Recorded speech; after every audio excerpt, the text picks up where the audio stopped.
श्री राम सीता की बद्री नारायण मानसरोवर तथा कैलाश यात्रा। श्री रामदास ने कहा, बाद में श्री राम अनेक स्थलों एवं उत्तर के पर्वतों तथा तीर्थों को देखते हुए वहां से ज्वालामुखी गए। वहां से आगे बहुतेरे स्थानों को देखते हुए श्री मणिकर्ण का तीर्थ पर जा पहुंचे। वहां करतोया नदी में स्नान किया, परंतु उसको पार करके आगे नहीं गए। श्री राम करतोया को पार करने में प्रायश्चित सुनकर वहीं से लौट पड़े, क्योंकि शास्त्रों में लिखा है, कर्मनाशा नदी के स्पर्श मात्र से, करतोया के लांघने से, गंडकी में हाथों द्वारा तैरने से तथा धर्म का अपने मुख से बखान करने से प्राणी का किया हुआ धर्म नष्ट हो जाता है। वहां से वे देवप्रयाग गए। पश्चात अलकनंदा के किनारे किनारे चलकर मनुष्यों को दर्शन मात्र से मुक्ति देने वाले नर नारायण का दर्शन किया। श्री राम ने बद्रिकाश्रम के बाद केदारेश्वर का दर्शन किया। इसके अनंतर राम अनेक धातुओं से मंडित हिमाद्री पर गए, जहाँ के अनेक देवता तथा गंधर्व निवास करते हैं। बाद में महापथ गए और वहां से उस सर्व सिद्ध मानसरोवर को पधारे, जहाँ से कि पापों को नष्ट करने वाली गंगा तथा सरयू निकली हैं। उस मानसरोवर में अनेक स्वर्ण कमल खिले हुए थे, जहाँ मोती चुगने में तत्पर लाल नेत्र, लाल पग तथा लाल मुख वाले हजारों राजहंस निवास करते थे। उस प्रदेश की चित्र विचित्र भूमि पर अप्सराओं तथा स्त्रियों के सहित अनेक देव गंधर्व और किन्नरों के समूह क्रीड़ा कर रहे थे। उस मानसरोवर में स्नान करके श्री राम बिंदु सरोवर गए। वहां पर स्नान करके तथा अनेक दान देकर हिमालय पर गए। वहां मेरु पर्वत पर स्थित ब्रह्म सभा के समान एक दूसरी मनोहर ब्रह्म सभा देखी। वहां राम, सीता तथा अन्य सब लोगों के साथ विमान से उतर पड़े और इंद्रादिकों को साथ लेकर प्रणाम करते हुए चतुर्मुख ब्रह्मा का आलिंगन किया। ब्रह्मा सहित अन्य सब देवताओं की राम ने विस्तार से पूजा की।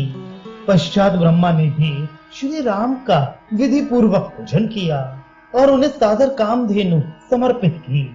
बाद में रघुनंदन सब देवताओं सहित ब्रह्मा को तथा उस कामधेनु को विमान पर चढ़ाकर कैलाश पर्वत पर पधारे। कैलाश पर श्री राम को आए सुनकर गिरजा के पति शिव जी पार्वती के साथ नंदीश्वर पर सवार होकर रामचंद्र को लेने शीघ्र ही वहां आए। राम शिव जी को आते देखकर पुष्पक पर से नीचे उतर गए और शिव जी को प्रणाम किया। शिव जी ने राम का आलिंगन किया। पार्वती ने भी सीता का आलिंगन करके दिव्य चंदन आदि से पूजा की। तदनंतर प्रसन्न होकर उमा देवी ने सीता महारानी को सूर्य के समान दीप्ति वाले अनेक आभूषण और वस्त्र दिए। 2 कर्ण फूल, 2 सुंदर चूड़ियां, छोटे छोटे घुंघरुओं के शब्द से युक्त करघनी, चंद्रमा के समान कांति वाले 2 सीमंत भूषण और मणि तथा मोतियों के हार भी दिए। पश्चात शिव जी ने भी अनेक विभवों से राम का पूजन करके उनसे प्रश्न किया, हे राम, आपके नाभि कमल से ये चतुरानन ब्रह्मा हुए। इन ब्रह्मा से मैं पैदा हुआ और रोदन करने के कारण मेरा नाम रुद्र पड़ा। हे रघुश्रेष्ठ, इस प्रकार मैं आपका पौत्र हुआ। हे राम, आपकी आज्ञा का पालन करते हुए आपके आदेश के अनुसार मैं प्रलय काल में तीनों लोकों का संहार करता हूँ। तब क्या ये पाप आपको नहीं लगता, जो आज आप साक्षात नारायण होकर भी रावण वध से ब्रह्म हत्या रूपी लोकाबाद के भय से तीर्थ यात्रा करने निकले हैं? अथवा ठीक ही है, मैं समझ गया। हे प्रभु, आप ये सब लोक शिक्षा के लिए क्रीड़ा मात्र कर रहे हैं। यदि ऐसा है तो आप भले ही सीता के सहित क्रीड़ा करें। लोक मर्यादा को स्थापित करने के अतिरिक्त और कुछ भी आपके क्रीड़ा का प्रयोजन नहीं है। इस प्रकार अनेक राम चरित्रों से श्री राम की स्तुति करने के बाद शिव जी ने उन्हें सिंहासन, एक छत्र, 2 चमर, एक उत्तम पलंग, पान का डिब्बा, भोजन करने के लिए सुंदर सोने के थाल, कंगन, कुंडल, कड़े और मुकुट दिए। तदनंतर राम के गले में चिंतामणि बांधकर उन्हें विदा किया।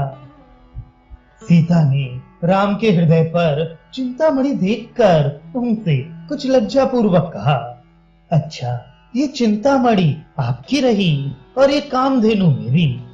श्री राम जी भी बहुत अच्छा कहकर वहां से सब लोगों के साथ विमान पर सवार हो शंकर भगवान को नमस्कार करके चल दिए।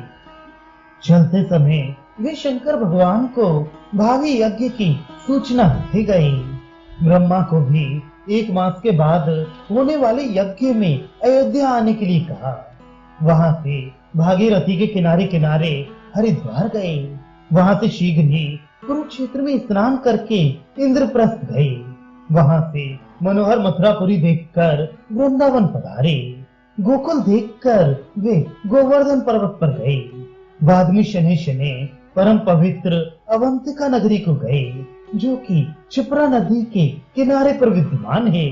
वहां महाकालेश्वर का दर्शन पूजन करके अनेक शुभ तीर्थ देखते हुए हस्तिनापुर क्षेत्र तथा सागरपुर को गए। पश्चात नैमिषारण्य गए। वहां गोमती में स्नान किया।